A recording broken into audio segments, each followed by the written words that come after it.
பராசக்தி படம் வந்து கொஞ்சம் டிசாஸ்டர் ஆனதுக்கு, தியேட்டர் வந்து காத்து வாங்குறதுக்கு வந்து விஜய் ஃபேன்ஸ் தான் காரணம் அப்படின்ற ஒரு ஸ்டேட்மெண்ட்டையும் வந்து பராசக்தி படத்துடைய டைரக்டர் வந்து சுதா அவர்கள் வந்து குடுத்துருக்காங்க. அடிஷ்னலா வந்து 2 வார்த்தைகள் வந்து விட்டுருக்காங்க. அது வந்து என்னோட ஒப்பீனியன் படி பார்த்தா ஒரு அநாகரிகமான ஒரு வார்த்தை அப்படின்னு தான் நினைக்கிறேன்.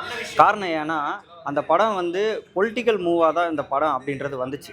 ஸோ அப்படின்றது அவங்க வந்து என்ன ஸ்டாண்ட் வந்து அதாவது என்ன ஸ்டேட்மெண்ட் குடுத்துருக்கான் அப்படின்னா வந்து, ஃபேன்ஸ்லாம் வந்து ரவுடிசம் பண்ணிட்டு இருக்காங்க அப்படின்ற மாரி சொல்லிட்டு இருக்காங்க. இங்க வந்து தமிழ் இண்டஸ்ட்ரியே டோட்டலா விஜய் ஃபேன்ஸ் அவர்கள் மட்டுமே வந்து படத்த வந்து ஓட வைக்கல.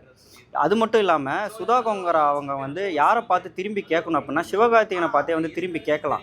ஏன்னா, அந்த ஆடியோ லான்ச்ல எவ்வளோ பேர் வந்து வாட்ச் பண்ணாங்க அப்படின்றது தெரியாது. சிவகார்த்திகேயன் அவர்கள் வந்து ஒரு ஸ்டேட்மெண்ட் வந்து சொல்லியிருப்பாரு. என்ன வந்து இந்த தமிழ் இண்டஸ்ட்ரியில சில ஹீரோஸ் வந்து என்ன வந்து டாமினேட் பண்றாங்க.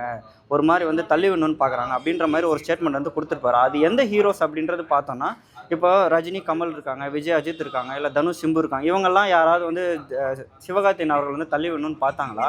இல்ல வந்து அதுக்கு அடுத்த கட்டத்த இப்போ யங்ஸ்டர்ஸ் வந்திருக்காங்க, மணிகண்டன், கவின் அவங்கலாம் வந்து தள்ளிவிட பார்த்தாங்களா? அப்படின்றது இவர் வந்து சிவகார்த்திகேயன் அவர் வந்து என்ன சொல்றாரு அப்படின்னா, திரும்ப திரும்ப ஒரு ஆடியோ லான்ச் அப்படின்றத ஒரு மார்க்கெட்டிங் ஸ்ட்ராட்டஜியா தான் அவர் வந்து யூஸ் பண்றாரோ அப்படின்ற மாரி இது கொஞ்சம் தோணுது.